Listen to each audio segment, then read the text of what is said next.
hindi ba dahil ito na yung one of the defining moments of the campaign, itong pagkaka-aresto kay Duterte at yung presidente talagang tumindig siya, di ba? Sinuko niya. Hindi ba dapat yung ibang mga kandidato niya sa pagkasenador tumindig din or not necessarily? Dapat tumindig sila. Dahil kumbaga sabi mo nga, defining moment na ito eh.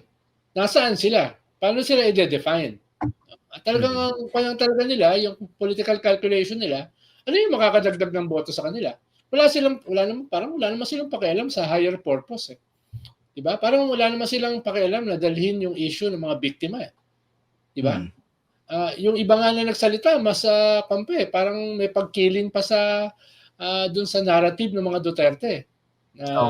Di ba? Yung ilan na nagsalita sa administration state, parang dun pa papunta eh. Tapos yung karamihan, siyempre tahimik lang, no? Yung iba ay tulungan dahil dating presidente 'yan, no? Pilipino pa rin 'yan, tulungan 'yan, yun yung narrative nila eh. Diba? Kung ikaw si BBM, hindi ka ba medyo mabibusit nun? Ano bang klaseng slate yung inassemble ko? Busit na busit, pero wala ka ng choice eh. Yan lang yung slate mo eh. No? Siguro may choice ka doon sa kapatid mo. Isa lang kasi yun eh. Pero anong gagawin mo dyan? Pag yung buisit mo ay dalhin sa logical conclusion, sino matitira? O ikaw nga, sige. Wala. Kung slate mo yan, sino matitira? Na sinusuportahan yung mga sinasabi mo. Sinusuportahan yung mga atake mo sa mga kalaban na nais kang pabagsakin. Hindi lang banatan ha, pabagsakin. Kung yan ang slate mo, sino matitira? Ang naisip ko, yung susuporta kay BBM? Hindi yung susuporta. Talaga mag-take ng kajel para depensahan naman o at least sundan yung sinasabi niya. Hindi ba... Halimbawa, ayoko namang buhatin yung bangko ng aking boss, no? Si Pinoy. Hindi papayag yun ng ganyan. Di ba? Knowing Pinoy, hindi papayag yun na siya lang ang aatake. Oo nga eh. Oo. Ito tama. Ito yung naisip ko rin pangalan eh. Abalos. Binanggit din ni JR eh. Posible. Parang pero, pwede, di ba? Pero wala pa rin ako masyadong naririnig sa kanya. Hindi, wala pa. Pero kasi ano yun eh. Alam mo naman ano yun eh. Less than 2 months na lang eh. Mild-mannered eh. Oo. 1 month and 3 weeks na lang eh. Kailangan maghabol na siya. Lalo na, labas siya sa 12. Diba? Ito isang naisip ko angulo rito. Senator, Judge, Commissioner, Father. Kung ikaw si BBM, napaka-volatile ng situation. No? Ngayon, yung upper hand nasa kanya dahil siya yung nasa administrasyon, nasa ICC na si Duterte. Tapos may mga kasong nakaamba dito kay Sara Duterte. Pero a lot can change, 'di ba? Depending on certain triggers, 'di ba? Kung ito yung crop ng mga senador na meron ka at binuumuman yan, miski hindi naman sila pinagbubuklod ng malino na prinsipyo at paninindigan, hindi ba kawawa kapag dating ng araw? Pwedeng sooner than later. Tama. Hindi titindig to sa'yo eh. Kahit ikaw yung nasa tama sa puntong ito. Di ba? Kasi kung hindi ka nila mapanindigan in the face of the onslaught coming from the Dutertes, what more pag nabawasan na yung kapangyarihan mo? On the offensive na siya eh. Kung nakita mo, pati yung mga vloggers ng mga Duterte ay iniimbestigahan na. Ito naman mga ito ay umamin na, no? Umamin na sila ay nagsisinungaling, no? Umamin na sila ay nagde-destab. Umamin na sila ay tinrain ng China.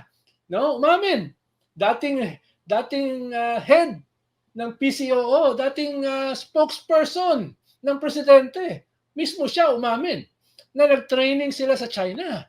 Diba? Ang daming inamin. Ibig sabihin, medyo nagtatamblingan na. Diba? Chilling effect na yun sa iba. Yung iba ay lumabas na ng bansa. Duda ko kung babalik yun.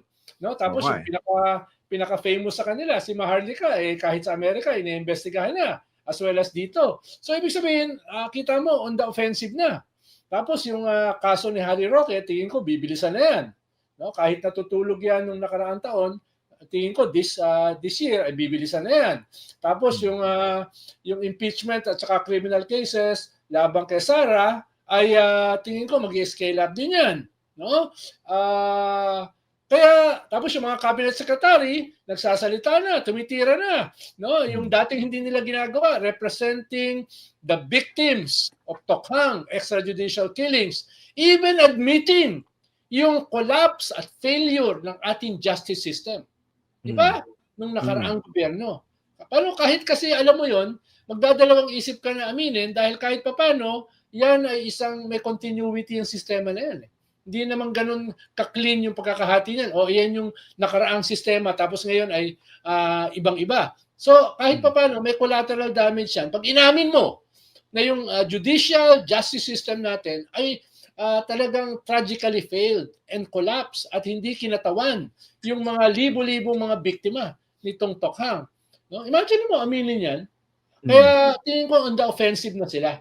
At most probably ay mag-scale up itong ganitong klaseng offensive. Maliban dun sa Senate slate. No, maliban dun. Mismo yung Congress, binabanat, diba, nagkapalitan na ng salita si Cheese at saka yung ilang kongresista. Diba? So, may ganong scaling up maliban sa Senate. Yung Senate, ayaw pa rin simulan yung trial to convene itself as a trial court. Yung Senate ay gustong itago si Bato pag lumabas yung kanyang warrant para siya ay maging refuge ng mga international criminals. Yung Senate, iniimbestigahan itong walang humpas na tawag doon, walang pakundangan na pagdurog sa karapatan ni Lolo Tatay Digong, no? So, yung Senate ay parang medyo off dito sa scaling up ng administrasyon.